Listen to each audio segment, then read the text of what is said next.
Hello children, today we are going to read this chapter, that is chapter 9 adjectives degrees of comparison further। और आज के इस जो video होगा यहाँ पे हम पढ़ना शुरू करेंगे कहाँ से, तो हम यहाँ पे कॉमन एरर्स से पढ़ना शुरू करेंगे, यानी कि जो आम गलतियाँ होता है जब हम इस्तेमाल करते हैं एडजेक्टिव्स का, इसके बारे में हम यहाँ पे जानेंगे। तो हम यहाँ पे किस बारे में जानेंगे, तो हम यहाँ पे जानेंगे जो एडजेक्टिव्स के जो डिग्रीज होता है उसके इस्तेमाल करते वक्त जो हम आम गलतियाँ करते हैं उसके बारे में हम यहाँ पे जानने वाले हैं। तो यहाँ पे तुम्हें देखने को मिलेगा द यूज़ ऑफ डबल कॉम्पेरेटिव्स और सुपरलेटिव्स इज इनकरेक्ट। तो यहाँ पे बोला गया है जो हम डबल कॉम्पेरेटिव्स का इस्तेमाल करते हैं या फिर सुपरलेटिव्स का इस्तेमाल करते हैं तो वो क्या होता है, वो इनकरेक्ट होता है, यानी कि वो गलत हो जाता है। जैसे कि इस सेंटेंस में तुम्हें यहाँ पे देखने को मिलेगा अनुज is more taller than Vivek. तो अब ये जो सेंटेंस है यहाँ मैं बोर्ड पे लिख देती हूँ, ऐसे तुम्हें आसानी होगी समझने में। तो अनुज is more taller than Vivek. तो ये सेंटेंस में यहाँ पे ये चीज़ बताया गया है, तुम देख सकते हो बुक में भी अनुज is more taller than Vivek. तो यहाँ पे तुम्हें देखने को मिलेगा ये जो टॉलर है ये तो क्या है, तो ये तो तुम्हारा कॉम्पैरेटिव डिग्री है किसका, तो यहाँ जो पॉजिटिव डिग्री होता है टॉल, तो इसका जो कॉम्पैरेटिव डिग्री है वो है तुम्हारा टॉलर। तो यहाँ पे कॉम्पैरेटिव डिग्री पहले से टॉलर है तो हमको पता है, तो हम कैसे यहाँ पे फॉर मोर का इस्तेमाल कर सकते हैं, तो यही चीज़ यहाँ बुक तुम्हें समझा रहा है। तो हमने यहाँ पे किसका प्रयोग किया है, तो 2 बार देखो कॉम्पैरेटिव डिग्री का प्रयोग किया है। टॉलर खास में सही होना चाहिए वहाँ पे, लेकिन हमने मोर का भी वहाँ पे मोर भी ऐड कर दिया। तो ऐसे जब हम यहाँ पे 2 बार 2 कॉम्पैरेटिव डिग्री या 2 सुपरलेटिव डिग्री का प्रयोग करते हैं तो ऐसे क्या हो जाता है, तो ये गलती हो जाता है। तो ये चीज़ यहाँ पे बताया गया है। तो ये क्या है, इनकरेक्ट है। क्या ये करेक्ट है, तो ये इनकरेक्ट है। इसको करेक्ट कैसे हमने लिखना था, तो वहाँ पे याद है तुमको कि टॉल का क्या होता है, कॉम्पैरेटिव डिग्री टॉलर होता है। तो यहाँ पे जब हम कंपैरिजन करते हैं, जैसे कि हम यहाँ पे कंपैरिजन करें अनुज और विवेक के बीच में, तो यहाँ पे हम कैसे लिखते हैं, तो लिखना चाहिए हमको तो अनुज इज टॉलर देन विवेक। तो अगर ये हम ऐसे सेंटेंस लिखेंगे तो ये सेंटेंस राइट होगा, और ऐसे लिखेंगे तो सेंटेंस रॉन्ग होगा। तो ये चीज़ यहाँ पे तुम्हें बताया गया है। तो क्या याद रखना है, तो याद रखना है कि डबल कॉम्पैरेटिव और डबल सुपरलेटिव्स होता है उसका हम प्रयोग नहीं करते। अगर हम ऐसे करेंगे तो उससे क्या होता है, गलती होता है। जैसे कि हमने यहाँ पे 2 बार डबल कॉम्पैरेटिव्स का प्रयोग किया था, तो ऐसे डबल कॉम्पैरेटिव्स का प्रयोग करना क्या सही है, तो याद रखना है वो गलत है। तो आगे यहाँ बताया गया है the use of 2 comparative words more and taller. तो यहाँ पे हमने 2 कॉम्पैरेटिव वर्ड्स का इस्तेमाल किया है, मोर और टॉलर का। तो ये चीज इन दिस सेंटेंस इज इनकरेक्ट। तो ऐसे जो हम इस्तेमाल करते हैं तो ये सेंटेंस क्या है, तो इनकरेक्ट है। The correct sentence is Anuj is taller than Vivek. तो करेक्ट सेंटेंस कैसा होना चाहिए, Anuj is taller than Vivek, क्योंकि मैंने तुम्हें बता दिया है कि टॉल का कॉम्पैरेटिव डिग्री क्या होता है, टॉलर होता है। उसका कभी भी टॉल का कॉम्पैरेटिव डिग्री मोर टॉलर नहीं होता है। तो ये चीज तुम्हें याद रखना है। सम मोर इनकरेक्ट एक्सप्रेशन, तो ऐसे करके हम कुछ गलतियाँ करते हैं, ये तुम्हें देखने को मिलेगा। नीचे कुछ एग्जांपल्स दिया गया है, जैसे कि मोर बेटर। तो हमने पहले से जान रखे गुड का क्या होता है, कॉम्पैरेटिव डिग्री बेटर होता है। तो वहाँ पे हमें मोर बेटर के आगे लिखेंगे तो ऐसे रॉन्ग हो जाएगा। ऐसे करके हार्डर, जो हार्ड का हार्डर होता है तो ये उसके आगे भी मोर नहीं लगता। ऐसे करके ग्रेट का ग्रेटर, तो ग्रेटर के आगे भी मोर नहीं लगेगा। और जो हाई का हायर, हाईएस्ट होता है, तो ऐसे हाईएस्ट जो होता है उसके में मोस्ट हाईएस्ट नहीं लगता। थिन का थिनर, थिनेस्ट, तो थिनेस्ट के आगे भी मोस्ट नहीं लगता। ऐसे करके हैप्पी, हैप्पियर, हैप्पीएस्ट जो होता है, हैप्पीएस्ट जो है वो सुपरलेटिव डिग्री हो गया, तो उसके आगे हम मोस्ट का प्रयोग नहीं करते। तो ये चीज़ तुम्हें यहाँ पे बुक समझा रहा है। तो याद रखना क्या है, कॉमन एरर्स। तो हम आम क्या गलतियाँ करते हैं, तो हम डबल कॉम्पैरेटिव्स और डबल सुपरलेटिव्स का प्रयोग करते हैं, जैसे यहाँ पे तुम्हें एग्जाम्पल्स दिया गया है। तो ऐसे क्या करना चाहिए, तो ऐसे नहीं करना चाहिए, ऐसे करने से गलती हो जाती है।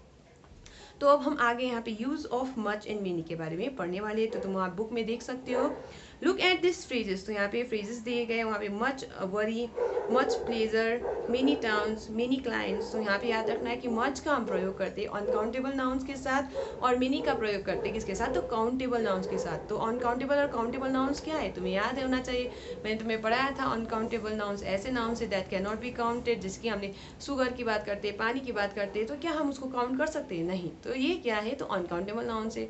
ऐसे करके ऐसे नाउन्स जिसको हम काउंट कर सकते हैं उसे हम क्या कहते हैं, काउंटेबल नाउन्स। जैसे कि अगर मैं पेन की बात करूँगी, क्या तुम पेन गिन सकते हो, हाँ गिन सकते हो, तो ये क्या हुआ, तो काउंटेबल नाउन हुआ। तो यहाँ पे बुक तुम्हें समझा रहा है कि the nouns worry and pleasure are uncountable nouns. तो यहाँ पे तुम्हें जो एग्जाम्पल है, यहाँ पे तुम्हें देखने को मिला है मच के बाद जो वरी है और जो मच के बाद प्लेजर है, ये दोनों जो वरी और जो प्लेजर है, ये दोनों ऐसे नाउन से, कैसे नाउन से, याद रखना है ये अनकाउंटेबल नाउन से। तो हम अनकाउंटेबल नाउन्स के साथ हम क्या प्रयोग करते हैं, मच का प्रयोग करते हैं।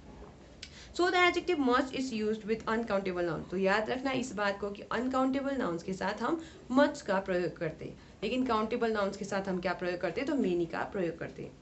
The nouns clients and towns are countable nouns. तो यहाँ पे आगे बताया जो क्लाइंट्स है यानी कि तुम्हारे जो क्लाइंट्स होंगे उसकी हम बात करें, और टाउन्स की बात करें तो ये हम क्लाइंट्स और टाउन्स को क्या कर सकते, गिन सकते। तो ये क्या है, एक काउंटेबल नाउन है, इसलिए हम इनके साथ क्या प्रयोग करते हैं, मेनी का प्रयोग करते हैं। तो याद रखना है मच का और मेनी के बारे में क्या याद रखना, मच का हम प्रयोग करते हैं अनकाउंटेबल नाउन्स के साथ और मेनी का हम प्रयोग करते हैं किसके साथ, तो काउंटेबल नाउन्स के साथ। So the adjective many is use with countable nouns. तो इसी वजह से जो एडजेक्टिव मेनी है उसको हम प्रयोग करते हैं किसके साथ, तो काउंटेबल नाउन्स के साथ। अब आगे यहाँ पे बताया गया यूज ऑफ लिटिल और लिटिल फ्यू और फ्यू। तो यहाँ पे हमें समझाया गया है कि इसका इस्तेमाल, तो लिटिल और लिटिल फ्यू और फ्यू का यहाँ पे हमें इस्तेमाल समझाया गया है। तो तुम्हें देखने को मिलेगा, take a look at this sentences. तो यहाँ पे कुछ सेंटेंसेस दिया गया है। सबसे पहला सेंटेंस में तुम्हें देखने को मिलेगा, I have little interest in films. In this sentence little interest means hardly any interest. तो यहाँ पे जो सेंटेंस है यहाँ पे हमने आई हैव लिटिल इंटरेस्ट बोला, हमने यहाँ पे अ लिटिल इंटरेस्ट नहीं बोला, हमने वहाँ पे क्या बोला, आई हैव लिटिल इंटरेस्ट बोला है। किसमें, तो फिल्म्स में। तो ये जो सेंटेंस है जहाँ पे हमने लिटिल का प्रयोग किया है, तो यहाँ पे तुम्हें आता है लिटिल इंटरेस्ट कहने से हमें क्या समझ में आता है, तो हार्डली एनी इंटरेस्ट यानी लगभग कोई इंटरेस्ट ही नहीं है, तो उतना इंटरेस्ट यहाँ पे समझाया गया है। और ये जो सेकंड सेंटेंस है वहाँ पे समझाएगा I have a little interest in films. तो यहाँ पे अ का भी प्रयोग किया गया है लिटिल के आगे। तो यहाँ पे याद रखना है कि in this sentence a little interest means some interest. तो जब हम अ लिटिल इंटरेस्ट कहते हैं तो कुछ इंटरेस्ट कहते हैं, लेकिन जब हम लिटिल इंटरेस्ट कहते हैं तो ना के बराबर इंटरेस्ट की हम वहाँ पे बात करें। तो ये चीज़ यहाँ पे समझाया गया है।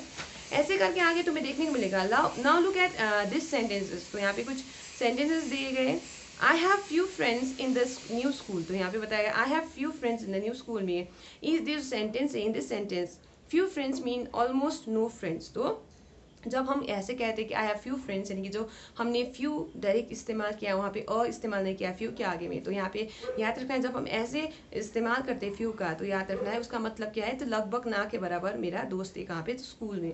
तो ये चीज़ यहाँ पे बताया गया है। और जो दूसरा सेंटेंस है वहाँ पे जो नीचे एग्जाम्पल में दिया गया है, आई have a few friends in the new school. तो यहाँ पे बताया गया है कि मेरा जो नया स्कूल है उसमें मेरे पास क्या है, तो अ फ्यू फ्रेंड्स है यानी कि मेरे पास कुछ दोस्त है। तो ये चीज़ यहाँ पे समझाया गया है। तो याद रखना है जब हम बात करते हैं लिटिल कह के तो ना के बराबर है, और अ लिटिल कहेंगे तो कुछ हम कह रहे हैं, ऐसे करके हम जब फ्यू की बात करते हैं तो ना के ही बराबर है वो लगभग, और जब हम अ फ्यू कहते हैं तो वहाँ पे कुछ की हम वहाँ पे बात करें। तो ये चीज़ तुम्हें यहाँ पे याद रखना है। आगे यहाँ पे बताया गया है use of Elder, older, eldest and oldest. तो यहाँ पे सिखाया गया है इस्तेमाल किसका, तो एल्डर, ओल्डर, एल्डेस्ट और ओल्डेस्ट का इस्तेमाल सिखाया गया है। तुम आप बुक में देख सकते हो। The words elder and eldest are use only with person. तो याद रखो हम एल्डर और एल्डेस्ट जो शब्द है उसका इस्तेमाल किसके साथ करते हैं, तो पर्सन्स के साथ करते हैं। This words are use with members of the same family. तो ये जो शब्द है हम इस्तेमाल करते हैं किसको समझाने के लिए, तो members of the same family यानी कि जो फैमिली मेंबर्स को समझाने के लिए हम इस्तेमाल करते हैं, यानी कि सेम फैमिली मेंबर्स को समझाने के लिए हम इसका इस्तेमाल करते हैं। जैसे कि इन एग्जाम्पल्स में तुम देख सकते हो, his elder son is an army captain. तो उसका जो बड़ा बेटा है वो क्या है, आर्मी कैप्टन है। तो यहाँ पे हमने एल्डर का प्रयोग किया है। ऐसे करके सेकंड सेंटेंस में वहाँ तुम्हें दिखेगा Seema's eldest sister is studying medicine. तो सीमा की सबसे बड़ी बहन जो है वो पढ़ रही क्या, मेडिसिन। तो ये चीज़ यहाँ पे समझाया गया। Remember, the word older is used instead of elder if we use than in a sentence. तो अगर कोई सेंटेंस में वहाँ पे हम than का प्रयोग करें तो वहाँ पे हम elder का प्रयोग नहीं करते, वहाँ पे हम older का प्रयोग करते हैं। जैसे कि यहाँ एग्जाम्पल दिख जाएगा, Nirmal is older than his sister. तो निर्मल जो है वो अपनी बहन के मुकाबले क्या है, उम्र में बड़ा है। तो ये चीज़ यहाँ पे देखने को तुम्हें मिलेगा कि ओल्डर के बाद हमने ओल्डर का प्रयोग किया, एल्डर का प्रयोग वहाँ पे नहीं किया है, क्योंकि ओल्डर के बाद वहाँ पे दैन का हमने यहाँ पे प्रयोग किया है। तो याद रखना अगर कोई सेंटेंस में हम दैन प्रयोग करें तो वहाँ पे हम ओल्डर का ही प्रयोग करेंगे, एल्डर का प्रयोग नहीं करेंगे।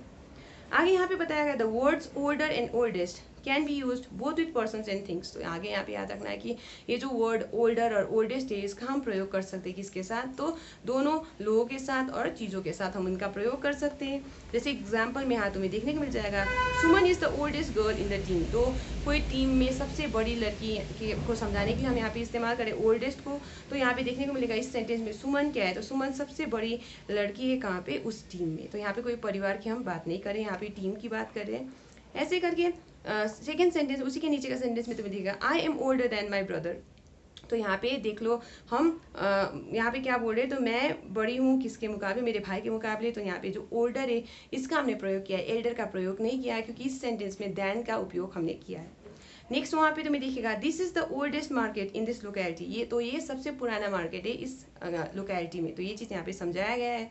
और यहाँ आखिरी जो सेंटेंस है वहाँ पे समझाया गया है Puneet jeans are older than mine. तो पुनीत के जो जीन्स है वो क्या है, वो पुराने हैं किसके मुकाबले, मेरे मुकाबले। तो ये मेरे जीन्स के मुकाबले। तो ये चीज़ यहाँ पे समझाया गया है। तो आज हमने यहाँ पे ये जो चैप्टर है chapter 9 adjectives degrees of comparison को कंप्लीट कर लिया है। और इसके जो एक्सरसाइजेस है इसको मैं सॉल्व करके तुम्हें नेक्स्ट क्लास में भेज दूंगी।